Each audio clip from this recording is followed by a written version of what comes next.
నమస్కారం voice of victory news కి స్వాగతం హెడ్లైన్ చూద్దాం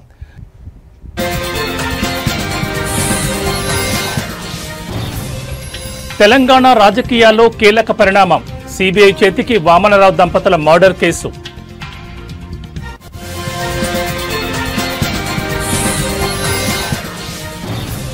బండి సంజయ్ కి కేటీఆర్ లీగల్ నోటీసులు ఫోన్ ట్యాపింగ్ కేసులో తనపై నిరాధార ఆరోపణలు చేశారని ఆరోపణ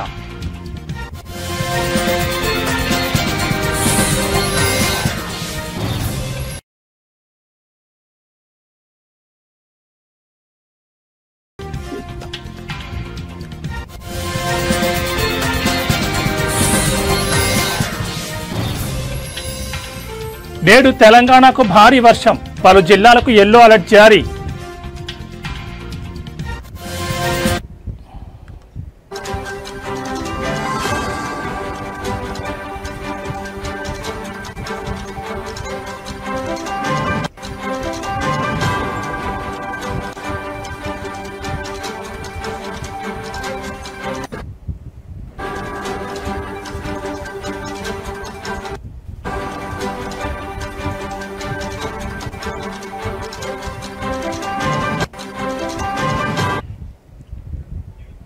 బులెటిన్లో బ్రేకింగ్ న్యూస్ చూస్తున్నాం. తెలంగాణలో సంచలనం సృష్టించిన అడ్వకేట్ దంపతులు గట్టు వామనరావు గట్టు నాగమణి హత్య కేసులో కీలక పరిణామం చోటు చేసుకుంది. ఈ కేసు దర్యాప్తు సిబిఐకి అప్పగిస్తూ సుప్రీంకోర్టు కీలక తీర్పునిచ్చింది. పెద్దపల్లి జిల్లా మంథనిలో 2021 ఫిబ్రవరి 17న వామనరావు నాగమణి కారులో వెళ్తుండగా అడ్డగించి నడి రోడ్డుపై కొందరు దుండగులు దారుణంగా హత్య చేశారు. ఈ హత్య కేసు దర్యాప్తును సిబిఐకి ఇవ్వాలని వామనరావు తండ్రి గట్టు కిషన్ రావు అదే ఏడాది సెప్టెంబర్ 18న సుప్రీంకోర్టులో పిటిషన్ వేశారు. ఈ పిటిషన్పై విచారణ జరిపిన సుప్రీంకోర్టు ఈ కేసుకు సంబంధించిన వీడియోలు సహా అన్ని పత్రాలు తమ ముందుంచాలని తెలంగాణ ప్రభుత్వాన్ని గతంలోనే ఆదేశించింది.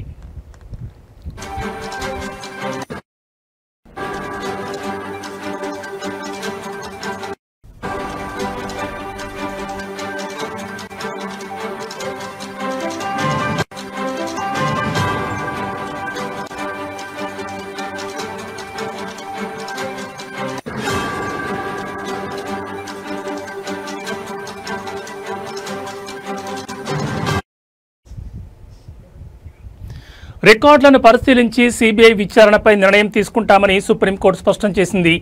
ఈ మేరకు రాష్ట్ర ప్రభుత్వానికి నోటీసులు జారీ చేసింది.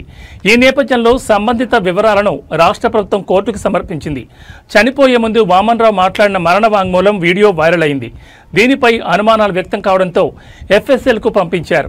వామనరావు మరణ వాంగ్మూలం వీడియో అసలుదేనని ఎఫ్ఎస్ఎల్ నివేదిక తేల్చిందని, ఇందుకు సంబంధించిన నివేదికను సుప్రీంకోర్టుకు రాష్ట్ర ప్రభుత్వం వెల్లడించింది.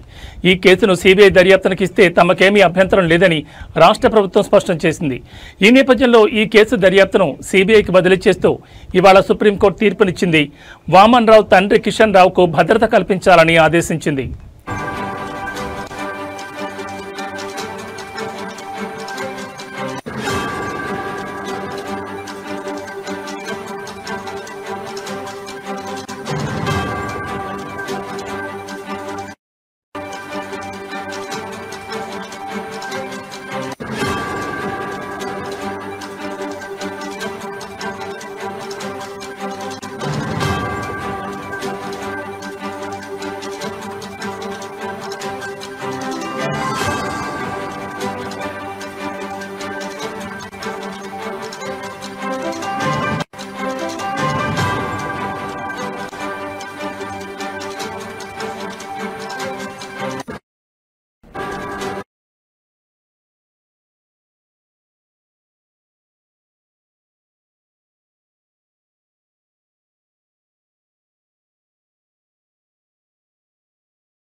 బులెటిన్లో మరో బ్రేకింగ్ న్యూస్ చూస్తున్నాం. రాష్ట్రంలో సంచలనం సృష్టిస్తున్న ఫోన్ ట్యాపింగ్ వ్యవహారంలో మరో కీలక పరిణామం చోటు చేసుకుంది.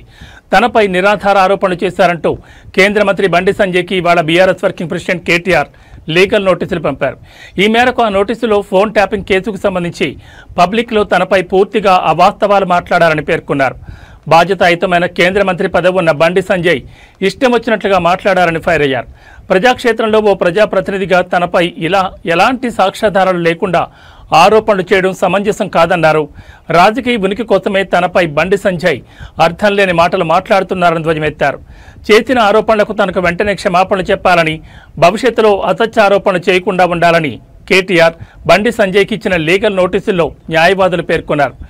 నోటీసు అందిన 7 రోజుల్లోగా డిమాండ్లను పాటించని పక్షంలో చట్టపరంగా సివిల్, క్రిమినల్ చర్యలు తీసుకుంటామని హెచ్చరించారు. ఈ ఆరోపణలతో కలిగిన నష్టానికి బండి సంజయ్ బాధ్యత వహించాల్సి ఉంటుందని ఆ నోటీసుల్లో ప్రస్తావించారు.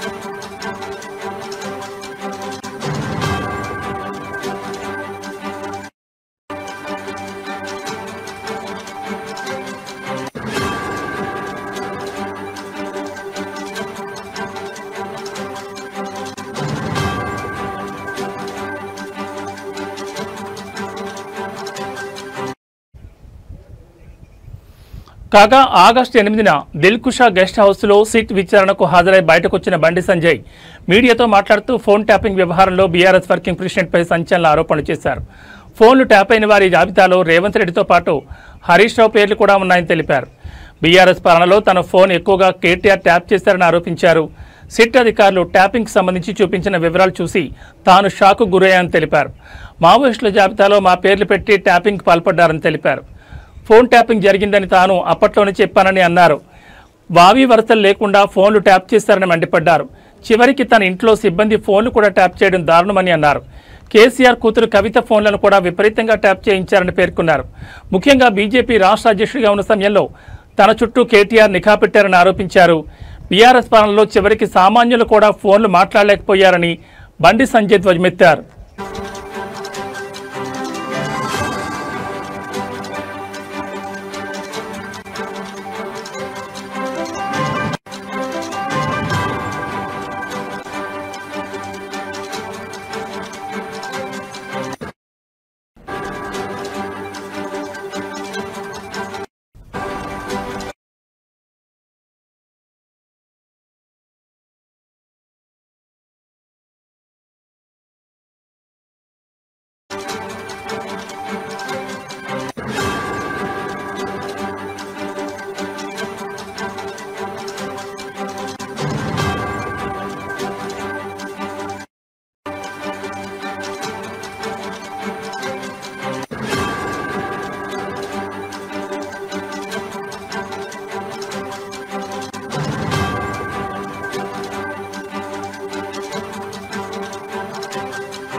బులెటిన్లో మరో బ్రేకింగ్ న్యూస్ చూస్తున్నాం. బంగాళాఖాతంలో ఏర్పడిన అల్పపీడనం కారణంగా తెలంగాణ రాష్ట్ర వ్యాప్తంగా భారీ వర్షాలు కురుస్తున్నాయి.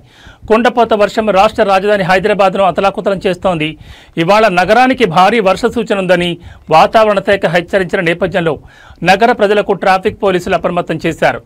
ప్రజలు అత్యవసరమైతేనే బయటకు రావాలని, ఉద్యోగులు మధ్యాహ్నం 3 గంటల్లోగా ఇళ్లకు చేరుకునేలా చూసుకోవాలని పోలీసులు సూచించారు. సాయంత్రం షిఫ్ట్ ఉన్నవారు వర్క్ ఫ్రం హోం చేసేలా ప్లాన్ చేసుకోవాలని సూచించారు. ఉద్యోగుల భద్రతకు, ట్రాఫిక్ రద్దీని తగ్గించడానికి అత్యవసర సేవలకు సహాయపడుతుందని తెలిపారు. కాగా భారీ వర్షాల నేపథ్యంలో నిన్న కూడా ఉద్యోగులు త్వరగా లాగౌట్ అయి ఇళ్లకు వెళ్లిపోవాలని సూచించారు.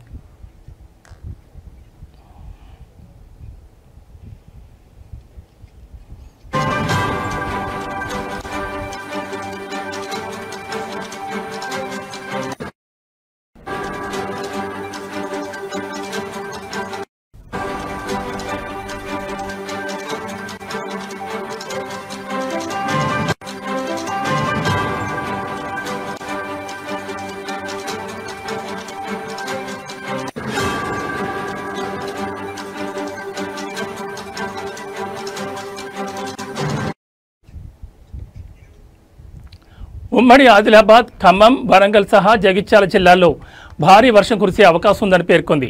దీంతో ఆయా జిల్లాలకు ఎల్లో అలర్ట్ జారీ చేశారు. ప్రజలు అప్రమత్తంగా ఉండాలని వాతావరణ శాఖ అధికారులు సూచించారు. అవసరం ఉంటే తప్ప బయటకు రావద్దని హెచ్చరించారు.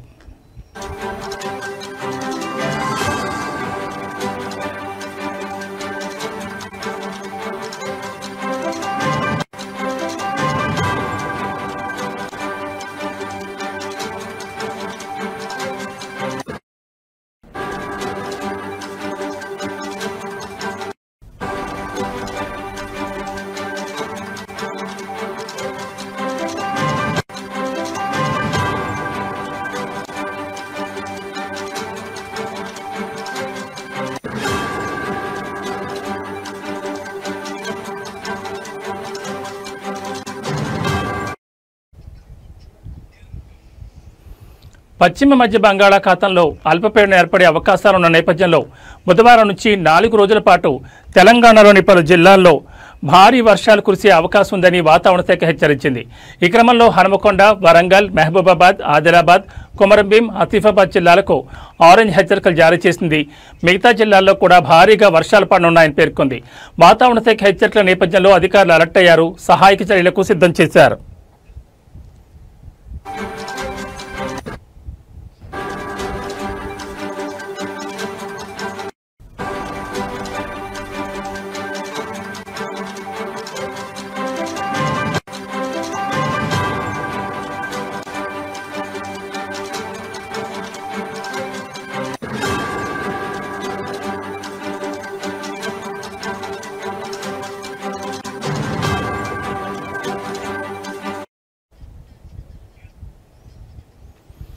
తెలంగాణలో గత 4-5 రోజులుగా కొండపోత వర్షాలు కురుస్తున్నాయి. ముఖ్యంగా దక్షిణ తెలంగాణ జిల్లాలో భారీగా వర్షాలు పడుతున్నాయి.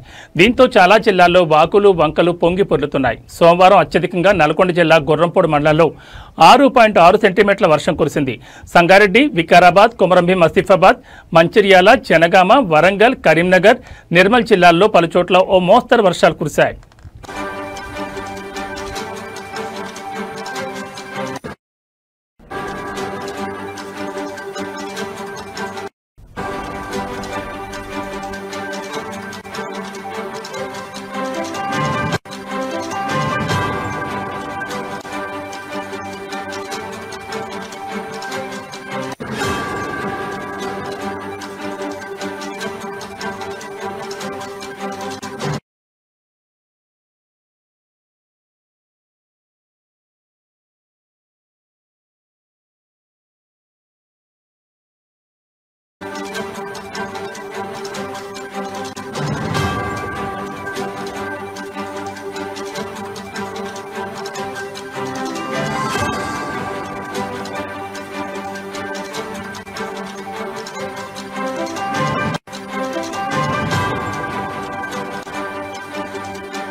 బులెటిన్లో మరో బ్రేకింగ్ న్యూస్ చూస్తున్నాం. ఎగువ ప్రాంతాల్లో స్థానికంగా కురుస్తున్న వర్షాల ప్రభావంతో శ్రీశైలం జలాశయానికి వరద పోటెత్తింది. జూరాల, సుంకేశ్వర ప్రాజెక్టుల నుంచి వరద క్రమంగా పెరుగుతుండటంతో ఇప్పటికే జలాశయం పూర్తిగా నిండిపోయింది. ప్రాజెక్టు పూర్తిస్థాయి నీటి మట్టం 885 అడుగులు కాగా ప్రస్తుతం 882.70 అడుగులకు చేరింది. దీంతో అధికారులు 4 స్పిల్వే గేట్లను ఎత్తి నాగార్జున సాగర్కు 1,08,076 క్యూసెక్కుల నీటిని విడుదల చేస్తున్నారు. అలాగే పోతిరెడ్డిపాడు హెడ్ రెగ్యులేటర్ నుంచి 35,000 క్యూసెక్కులు, కుడిగట్టు విద్యుత్ కేంద్రం నుంచి 30,808 క్యూసెక్కుల నీటిని విడుదల చేస్తున్నారు. ఈ సీజన్లో 4 రోజుల వ్యవధిలో ప్రాజెక్టు నుంచి నీటిని విడుదల చేయడం ఇది 3వసారి. ప్రస్తుతం ప్రాజెక్టులోకి 2,02,456 క్యూసెక్కుల నీరు వచ్చేరుతున్నట్లు అధికారులు చెప్తున్నారు. మరోవైపు నాగార్జున సాగర్ కూడా వరద ప్రవాహం పెరుగుతుండటంతో 8 క్రస్ట్ గేట్లను ఎత్తి నీటిని దిగువకు విడుదల చేస్తున్నారు.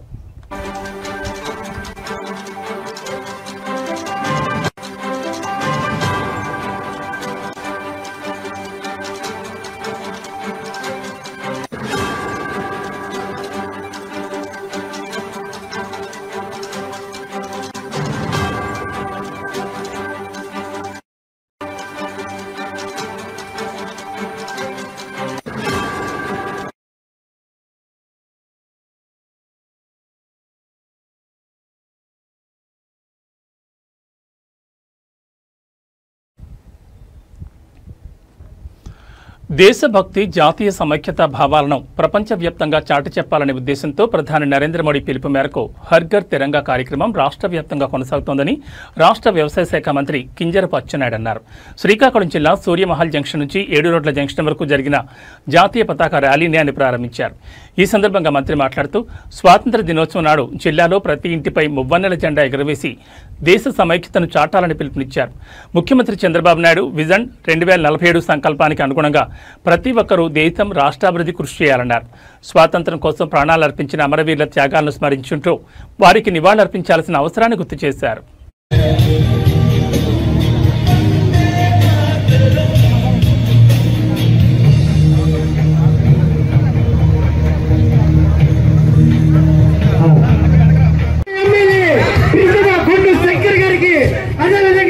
శ్రీకాకుళం కలెక్టర్ గారికి, అదేవిధంగా కమిషనర్ గారికి ఇంకొక 3 రోజుల్లో భారతదేశానికి స్వాతంత్రం వచ్చి 68 సంవత్సరాలు 69వ సంవత్సరంలో అడుగు పెడుతున్నటువంటి సందర్భంలో అంతే కదా 78 సంవత్సరాలు పూర్తి చేసుకొని 79వ సంవత్సరంలో అడుగు పెడుతున్నటువంటి సందర్భంలో భారత ప్రభుత్వం ఇటు రాష్ట్ర ప్రభుత్వం కలిసి హర్ ఘర్ తిరంగా అనే పేరుతో ఈ 4 రోజులు దేశంలో ప్రతి ఒక్కరిని చైతన్యపరచాలి, ప్రతి ఒక్కరిలో దేశభక్తిని పెంపొందించాలని ప్రధానమైనటువంటి ఉద్దేశంతోనే ఈ కార్యక్రమాన్ని తీసుకున్న విషయం ప్రతి ఒక్కరికి తెలియజేస్తున్నారు.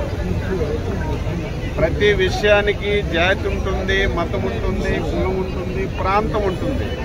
కానీ ఈ విషయంలో జాతి లేదు, మతం లేదు, కులం లేదు, ప్రాంతం లేదు. ప్రతి ఒక్క పౌరుడి చేతిలోనే, ప్రతి ఒక్కరి ఇంటి మీద, ప్రతి కార్యాలయం మీద త్రివర్ణ పతాకం రెపరెపలాడాలి, దేశభక్తిని పెంపొందించాలనే ఉద్దేశంతోనే ఈ కార్యక్రమాన్ని ఇంత భారీ స్థాయిలో తీసుకున్న విషయం ప్రతి ఒక్కరికి. ఎస్సీ వర్గీకరణను శాంపిల్గా పంజాబ్, హర్యానాలో మొట్టమొదటిగా ఈ దేశంలో చేసింది కాంగ్రెస్ పార్టీ ప్రభుత్వమే. బీజం కాంగ్రెస్ పార్టీ వేస్తే దీన్ని దేశం మొత్తం చేశారు. మన మోడీ సాబ్ నిజానికి ఎస్సీ వర్గీకరణ వల్ల 100లో 4గురికే బెనిఫిట్ జరుగుతుందన్నారు మాల మహానాడు జాతీయ అధ్యక్షుడు ఆర్ఎస్ రత్నాకర్.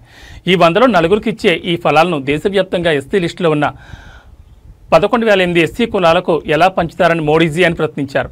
విజయవాడ గాంధీనగర్ ప్రెస్ క్లబ్లో జరిగిన పాత్రికేయుల సమావేశంలో ఆయన మాట్లాడుతూ ఈ 4 సీట్లను తెలుగు రాష్ట్రాల్లో 59 ఎస్సీ కులాలకు చంద్రబాబు, రేవంత్ రెడ్డి ఎలా పంచుతారని డిమాండ్ చేశారు. ఇది దళితుల ఐక్యతపై కుట్ర కాదా అని ప్రశ్నించారు. చంద్రబాబు మాల సామాజిక వర్గంపై పగ తీర్చుకుంటే మాలల హోల్సేల్ మేనమామ జగన్ మాలలకు అన్యాయం జరుగుతున్న ముద్దులతో సరిపెట్టాడు తప్ప ఈనాటికి స్పందించలేదని ఎద్దేవా చేశారు. మీరందరూ కోఆపరేట్ చేయాలని చెప్పేసి మీకు అందరికీ విజ్ఞప్తి చేస్తూ ఉన్నాను. ఇంకొకటి ఏంటంటే, నేను because I'm at the ground level, మన గోదావరి జిల్లాలో ఉంటాను. I belong to Konaseema area. చాలా జిల్లాలు, ప్రతి గ్రామానికి కూడా తిరిగి వాళ్ళందరినీ అవేర్ చేసి దరిదాపుగా ఒక 10 లక్షల మందిని ఇంతవరకు అసలు ఎస్సీ వర్గీకరణ అంటే ఏంటి, రిజర్వేషన్ అంటే ఏంటి, అసలు హిస్టారికల్గా ఏం జరుగుతుంది, రాజకీయ పార్టీలు మన పట్ల ఎలా బిహేవ్ చేస్తూ ఉన్నాయి, ఏ కుట్ర చేస్తూ ఉన్నాయి అనేటటువంటి విషయాన్ని గత 9 నెలలుగా వారందరికీ కూడా గ్రౌండ్ లెవెల్లో వివరించి, మరి రాజధానిలో ఇటువంటి సంఘటన ఒకటి జరగబోతుంది, ఒక మహా సంగ్రామానికి డెమోక్రటిక్ వే ఆఫ్ ప్రొటెస్ట్ జరగబోతుందని చెప్పేసి తెలియజేయడం కోసమే ఎన్నో ప్రెస్ మీట్స్ కండక్ట్ చేసిన తర్వాత విజయవాడకి రావడం జరిగింది. మిత్రులారా, ఇక్కడి నుంచి నేను రెగ్యులర్గా వస్తాను. నేను I'm not a newcomer, రెగ్యులర్గా ఉన్నటువంటి వ్యక్తినే. మీరు కూడా నేను చాలాసార్లు వచ్చి ఇక్కడ ప్రెస్ మీట్ పెడతాం జరిగింది. అయితే ఈ ప్రెస్ మీట్ అంటే డిఫరెంట్ కాబట్టి మిమ్మల్ని అందరినీ కూడా కోరుకునేది ఒకటే, దయచేసి కోఆపరేట్ చేయండి.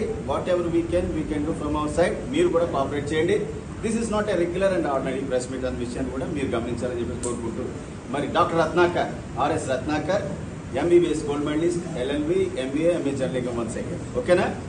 నెక్స్ట్. మంత్రి కోమటిరెడ్డి ఆధ్వర్యంలో సినీ నిర్మాతలు ఫెడరేషన్ మధ్య చర్చలు సఫలమయ్యాయి. రేపు ఫిల్మ్ ఛాంబర్లో మరోసారి సమావేశం జరుగుతుంది. ఇరుపక్షాలు సడలింపులతో ముందుకు రావాలని మంత్రి సూచించగా ఫెడరేషన్కు ప్రభుత్వం అండ ఉంటుందని భరోసా ఇచ్చారు.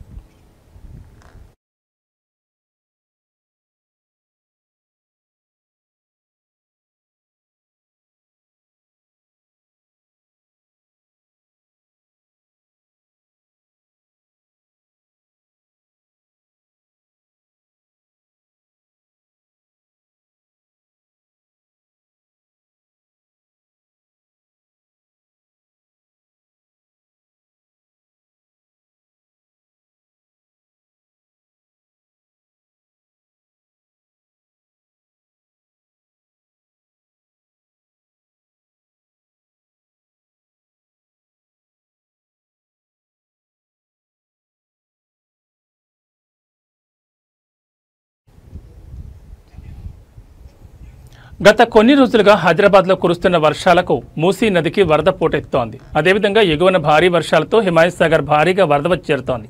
సాగర్ పూర్తిగా నిండడంతో జలమండలి అధికారులు 3 గేట్లెత్తి మూసీలోకి నీటిని విడుదల చేస్తున్నారు.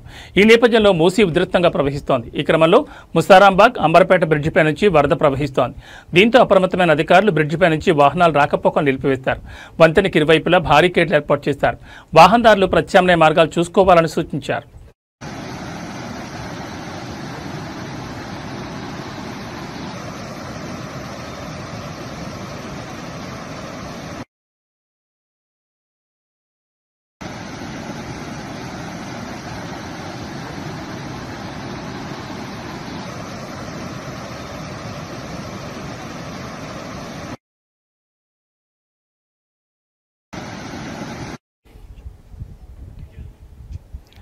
పార్లమెంట్లో ప్రధాని మోడీని ఎంపీ పుట్ట మహేష్ కుమార్ మర్యాదపూర్వకంగా కలిసి వారికి పుష్పగుచ్చం అందించారు.